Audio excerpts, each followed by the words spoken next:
భారత ప్రభుత్వంతో పాటు మనం కూడా ఇన్వెస్ట్ చేయగలమా అంటే గవర్నమెంట్ ఎక్కడ డబ్బులు పెడుతుందో మనం కూడా అక్కడే పెడితే లాభాలొస్తాయా? అసలు ఈ ఐడియాలో నిజమెంత? ఈరోజు చూద్దాం రండి. ఒక్కసారి ఆలోచించండి.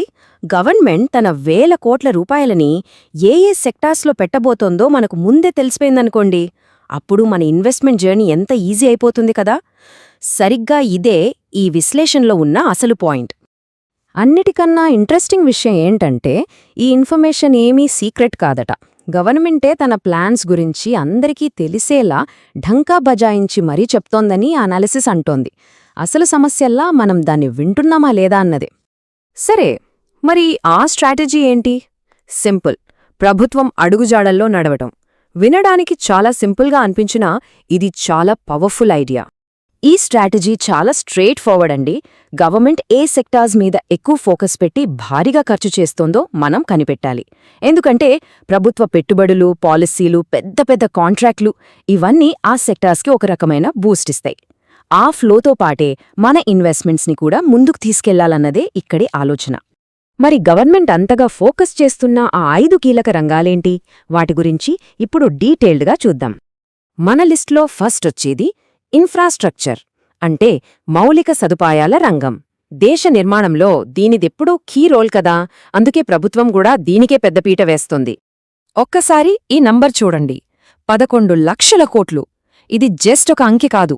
దేశవ్యాప్తంగా రోడ్లు, బ్రిడ్జులు, పోర్ట్లు కట్టడానికి గవర్నమెంట్ ఇస్తున్న గట్టి హామీ.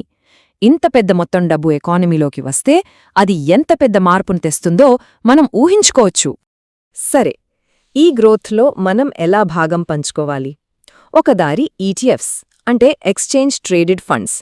సింపుల్గా చెప్పాలంటే ఇవి ఒకే సెక్టర్లోని చాలా కంపెనీల షేర్లో ఒక గుత్తిలాంటివి. వీటిని ఒకే స్టాక్ లాగా కొనొచ్చు, అమ్మొచ్చు. ఈ విశ్లేషణ ప్రకారం ఐసిఐసిఐ ప్రుడెన్షియల్ లేదా నిప్పాన్ ఇండియా వాళ్ల ఇన్ఫ్రాస్ట్రక్చర్ ఈటీఎఫ్స్ను ఒకసారి చూడొచ్చు. ఇక రెండో రంగం డిఫెన్స్ అండ్ ఏరోస్పేస్. దేశభద్రత ఇంకా ఆత్మనిర్భరత లక్ష్యంగా గవర్నమెంట్ ఈ సెక్టర్ మీద గట్టిగా ఫోకస్ పెట్టింది. ఇక్కడ కూడా చూడండి, పెట్టుబడుల ప్రవాహం దాదాపు 5.94 లక్షల కోట్లు. మన దేశంలోనే రక్షణ పరికరాలు తయారు చేయడాన్ని ప్రోత్సహించడం ద్వారా ప్రభుత్వం ఈ రంగంలో కొత్త కొత్త అవకాశాలకు దారులు తెరుస్తోంది.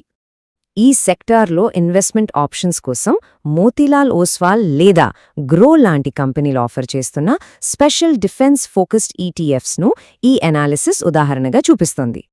ఇక మూడోది మేక్ ఇన్ ఇండియాకి గుండెకాయలాంటి మ్యాన్యుఫ్యాక్చరింగ్ అండ్ సెమీ కండక్టర్స్ రంగం. ఇది గవర్నమెంట్ టాప్ ప్రయారిటీ లిస్టులో ఉన్నవాటిలో ఒకటి. ఇండియా మ్యానుఫ్యాక్చరింగ్ కెపాసిటీ మీద నమ్మకంతో ఇన్వెస్ట్ చేయాలనుకుంటే మిరేయా సెట్ లేదా నిప్పాన్ ఇండియా అందిస్తున్న ఇండియా మ్యానుఫ్యాక్చరింగ్ ఈటీఎఫ్స్ను ఈ విశ్లేషణ సజెస్ట్ చేస్తోంది. నాలుగవది మన ఎకానమీకి బ్యాక్బోన్ లాంటి ప్రభుత్వ రంగ బ్యాంకులు. గవర్నమెంట్ ఈ బ్యాంకులను స్ట్రాంగ్ చేయడం మీద కంటిన్యూస్గా దృష్టి పెడుతోంది. పబ్లిక్ సెక్టర్ బ్యాంకుల్లో ఇన్వెస్ట్ చేయడానికి ఒక సింపుల్ రూట్గా ఈ విశ్లేషణ ప్రత్యేకంగా పిఎస్యుబిఈస్ అనే ఈటీఎఫ్ని మెన్షన్ చేస్తోంది.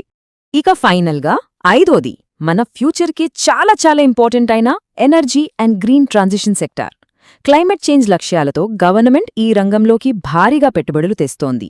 ఈ కీలకమైన రంగంలో అవకాశాలు అందుకోవడానికి సిపిఎస్సి ఈటీఎఫ్ లేదా Motilal Oswal Nifty energy ETF లాంటి వాటిని ఈ అనాలిసిస్ సజెస్ట్ చేస్తోంది.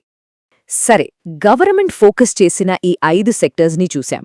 కానీ అసలు ప్రశ్న ఏంటంటే ఈ స్ట్రాటజీ నిజంగా వర్కౌట్ అయ్యిందా? ఇప్పుడు వాటి పర్ఫార్మెన్స్ ఎలా ఉందో చూద్దాం. ఈ స్ట్రాటజీ వినడానికి బాగుంది, కానీ నిజంగా పనిచేసిందా? అసలు నంబర్స్ ఏం చెప్తున్నాయి? ఓవరాల్ మార్కెట్తో పోలిస్తే ఈ సెక్టార్స్ ఎలా పర్ఫామ్ చేశాయి? ఇప్పుడు ఆ డేటాను చూసేద్దాం. రిజల్ట్స్ ఇక్కడే మన కళ్ల ముందున్నాయి. చూడండి, మన మార్కెట్ ఇండెక్స్ నిఫ్టీ ఒక సంవత్సరంలో సుమారు 12.5% రిటర్న్ ఇచ్చింది. ఇప్పుడు గవర్నమెంట్ ఫోకస్ చేసిన సెక్టార్స్ చూద్దాం. ఇన్ఫ్రాస్ట్రక్చర్ 18%, మ్యానుఫ్యాక్చరింగ్ 19%, డిఫెన్స్ అయితే ఏకంగా 35%, వినియోగం 40.9%. ఇక పబ్లిక్ సెక్టర్ బ్యాంకులైతే అబ్బా ఏకంగా 48.9% రాబడినిచ్చాయి.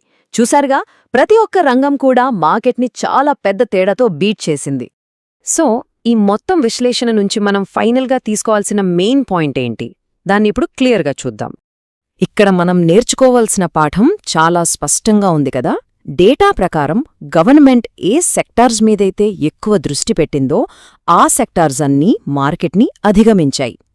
ఈ అనాలిసిస్ ప్రకారం నంబర్స్ చెప్తున్న నిజం ఇదే.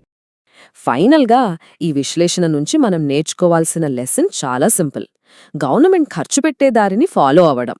ఎక్కడైతే గవర్నమెంట్ డబ్బు ప్రవహిస్తోందో అక్కడ గ్రోత్కి అవకాశాలు బలంగా ఉంటాయన్నది ఇక్కడి వాదన. కాబట్టి ఈ మొత్తం విశ్లేషణ మన ముందు ఒక పెద్ద ప్రశ్నను ఉంచుతోంది. ప్రభుత్వ వ్యయాన్ని ట్రాక్ చేయడం నిజంగానే అది ప్రైవేట్ ఇన్వెస్ట్మెంట్ విజయానికి ఒక కీ ఫ్యాక్టర్ కాగలదా? ఏమంటారు?